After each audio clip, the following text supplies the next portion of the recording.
चापी मारना चापी का अभ्यास पहला करना ते कथा बाद में सुननी।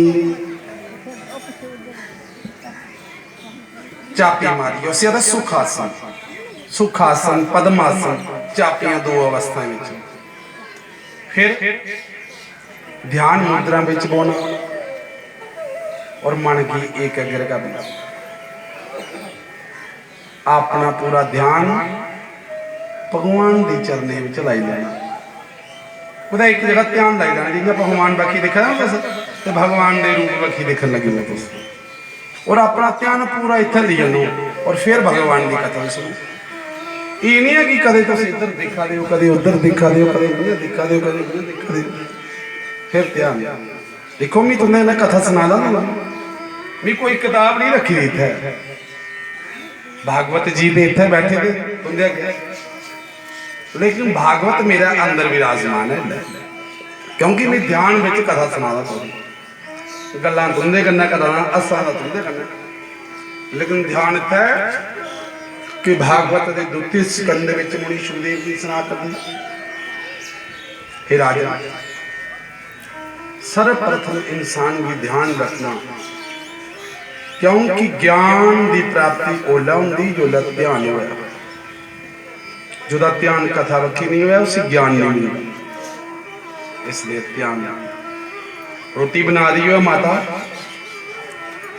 ते ध्यान ड्रामे बखी हुआ तो रोटी शैल नहीं शास्त्र आखदा भोजन है भावें भजन है ध्यान उत्थे रखना जी चीज है जे भोजन करा दो तो केवल भोजन में ध्यान रखना भोजन बनाते बाकी ते कंदे बाकी संसार दे कोहा भी चीज का चिंतन नहीं करता।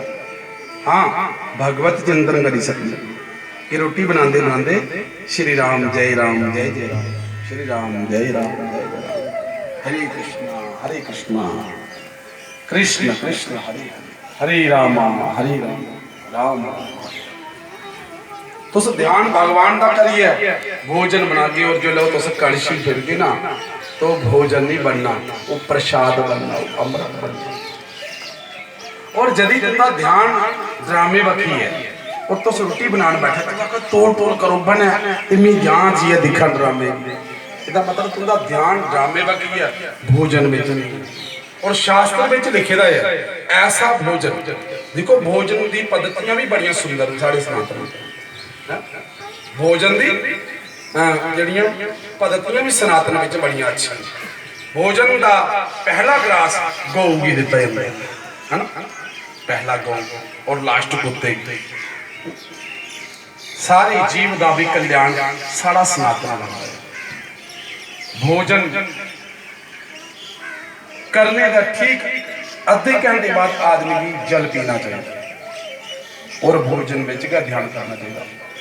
शब्द वो है करा तो शास्त्र में लिखोदा नौकर चाकर रोटी बना बोलो उस भोजन की पितर स्वीकार नहीं करते पितर उस भोजन की स्वीकार करते हैं जिसी बहुआ लगी श्रद्धा कन्या बनाती ना और पुत्र श्रद्धा कन्या परोसते बहुत जल्दी तुम्हें दुआई ला देना तो फिर तुम्हारा एक कर्तव्य बनता कि कम से कम पड़ोसो सही नुआ पुत्र और पोतरे लगी है पड़ोसन बर्तान रोटी तो उसी पितर लोग और जोले तक भोजन करने वाला आदमी सेवता नहीं करे ओले तक पितर भोजन करते हैं महाभारत में लिखो पितर ओले तक भोजन करते जोले तक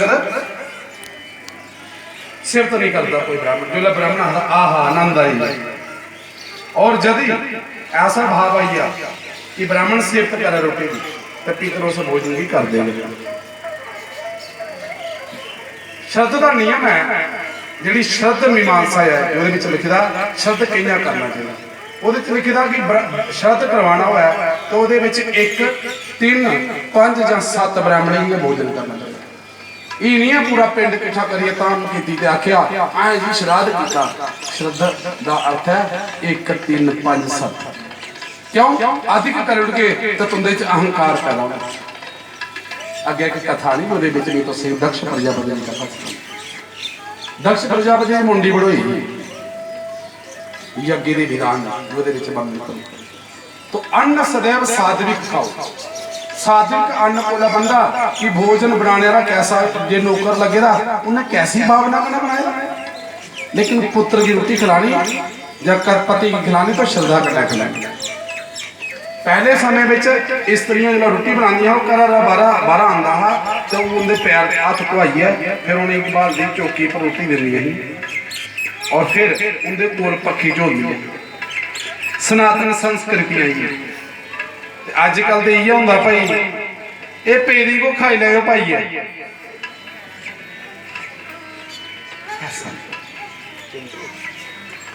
राजा परीक्षित भगवान सुखदेव जी चरण च बैठे।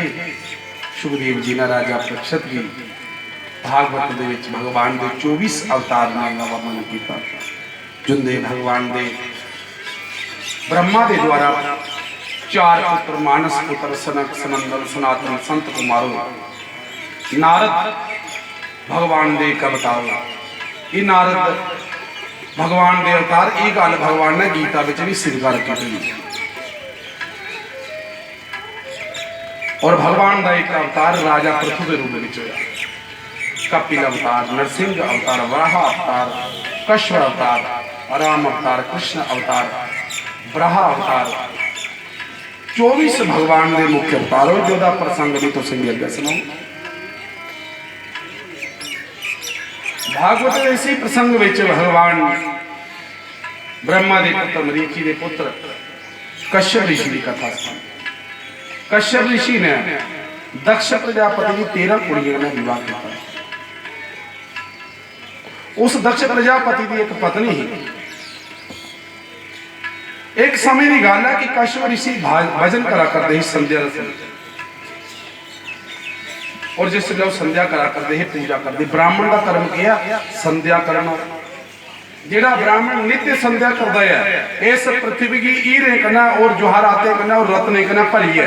यदि दान दे दिता जा तो ब्राह्मण इन्ना है जियां अग्नि बल लगी है तो ਉਹਦੇ ਵਿੱਚ ओती पाई दो तो उसी भस्म कर दी। अर्थात अग्नि जिहड़ी है उसी खाई जाती है पचाई जाती है। इंज है जेड़ा ब्राह्मण गायत्री का जाप करता उसी दित्ते का दान दाता की लख गुना फल देता और लैने वाले की दोष नहीं लगता। इसलिए लिखिता बहुतों की प्रोति करने वाला प्रोताचारी करने वाला गधा होता है। मदे प्रोताचारी करो गधा बनिया होगा और भाई ओदे वास्ते आख्या ये भगवान विष्णु ने सुनाए दा मैं नहीं सुना करता मेरा भी सड़ा मुंह है थे बैठे बचन सारे शास्त्र। बहुतों की प्रोति करने करना आदमी गधा इसलिए बन जाता कि बहुत दान लाओ लेकिन भजन नहीं करो तो दान बचता नहीं। इसलिए दान लेना सीखो तो दान देना भी सीखो। जिला तुस कुदा बच्चे वास्ते कपड़े लैन जाने हो तो शोरूम जाने और उतना तुस आखना कि जिन्हें कपड़े लाता साड़ा बच्चा नहीं ले दे तो उसे कार्ड कटिए दस दिया। लेकिन भगवान की जब दान का समय जो ला दिखने तो अस अपना बटुआ दिखने वो दिखने कि सब निक्का नोट केड़ा है जिहड़ा है इतना देना। क्योंकि भगवान की अर्पित करते बाकी सारा दिन निक्का ही होंदा। लेकिन दानी कोई जिहड़ा हुंदा उन निक्के दिल दा नहीं हुंदा। याद रखियो जननी जने तो भक्त जन जा दाता जा शूर नहीं ते जननी बांझ भली काहे गवाई मारी। एक मां के गर्भ विच जदी जन्म हुआ कुहाड़ा ते पहला वो भक्त होना चाहिए। क्योंकि भक्ति दे प्रताप करना भी जिस कोल विच कोई भक्त पुत्र पैदा नहीं हुंदा 21 पीढ़ियां अपनियां नरक विच कड्डियां स्वर्ग छड्डदा है एक पुत्र होने कन्नै। केवल उस कोल विच जन्म लेने कन्नै 21 पीढ़ियां तारी हुंदा है। और यदि साधु नहीं बनी सकिया भरत नहीं बनी सकिया तो फिर दानी बनना सीखो। राजा करण है जिहड़ा कुंती दा पुत्र हा इंद्र भगवान सामने आई गई आखने कवच कुंडल वो कवच केड़ा हा जुसी भगवान विष्णु दा नारायण दा जिहड़ा सुदर्शन चक्र हा वो भी उसी के नहीं करी सकता। बोलो बेटी नहीं सकता कर्ण कदे नहीं मारी सकता। लेकिन दानी हर स्थिति च दानी हुंदा है। ਕਰਨ की पता है सामने ब्राह्मण का रूप धारण करने वाला कोई और नहीं है, इंद्र है।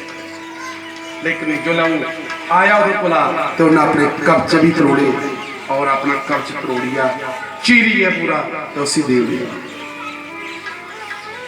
इंद्र ने आख्या मंग के, उन्हें आख्या क्या ही गल करो मंगण मेरे को आखर नहीं मंग के जे तू मेरे को मंगी लिया तो मैं तेरे को मंगी रहा हूं तो फिर देने का मंग। अजकल तो यू हिसाब है दान देते का लोग ही लेंगे। वह बंदे ने गो रखी, गो नहीं सूबा दी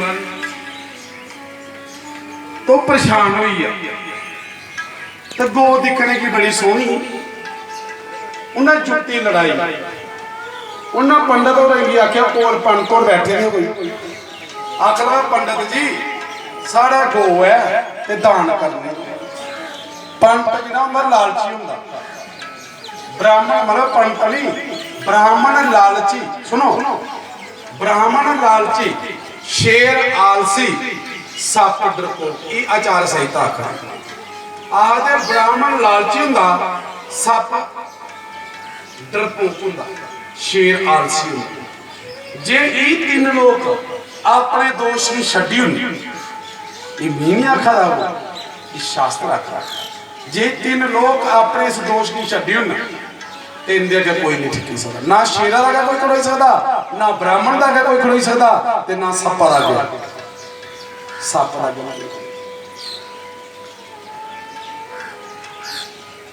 उन्हें ब्राह्मण ने जो गो दिखी दे ब्राह्मण लालची हो गया, गो ते बड़ी शैल हूँ गो तो शैल ही दिखने लेकिन बीचक का नहीं पता भी बीचक है। सो महाराज को दिन दान करने तो दूआ दिन करना गो दान करना, कन्या कोई 10 किलो आटा दिता, एक सूट कड्डी अंदर पेटी का बोलो तो रुपया 200 करना महाराज। हूँ पंडित जी गो ली आए घर, लेकिन जो ब्राह्मण लालची होंदा ते ब्राह्मण विच किश गुण भी होंदे। ये गुण होंदे ब्राह्मण ब्रह्म जानाति ब्रह्म, ब्राह्मण कौन है जिहड़ा परमात्मा की जानता है। ब्राह्मण की पता लग गया कि गो ते सुनदी के नहीं है ते जट्टा ने मेरी किने दित्ती बोलो भाई चल जी सुखी सेवा कर। हुण जट्टे नाल सेवा सियाली, ब्राह्मण ने की सेवा कर रही कहा भी एक बारी पाई गया दूसरी बारी नहीं पिया। भगवान की कृपा ही गो सूई गई, जो गो सूई गई ते ब्राह्मण दुध चोई चोई है, दुध नहीं मुक्के, एक बारी चोया, दूई बारी चोया, त्रै बारी, चार बारी चोया, दुध नहीं मुकनी। ये बड़ी बड़िया जड़ियां भरी भरी बाल्टियां दे ते कोल गए जट्टा का घर जो दान दे वो जो घर दुध लगा लैन तो तुसीं पता जानी कहानी ते अद्धा किलो दुद्धा च पा पानी, लोग जितना दुध देंगे इन्ना पानी मारते वो मोयो नहीं दे दुद्धा फिर दुध पाओ के पानी पाना वो अगे का पानी होंगे। भाई दुधा में पानी पाना बड़ा पाप है। सत्संग सुनने का क्या फायदा जी को आकर दुधा ही पानी पाई जाए। कौन कौन पांदा भाई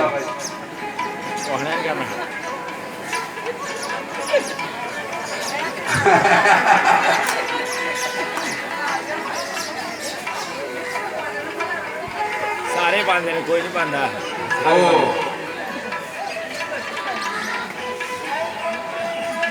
जो ले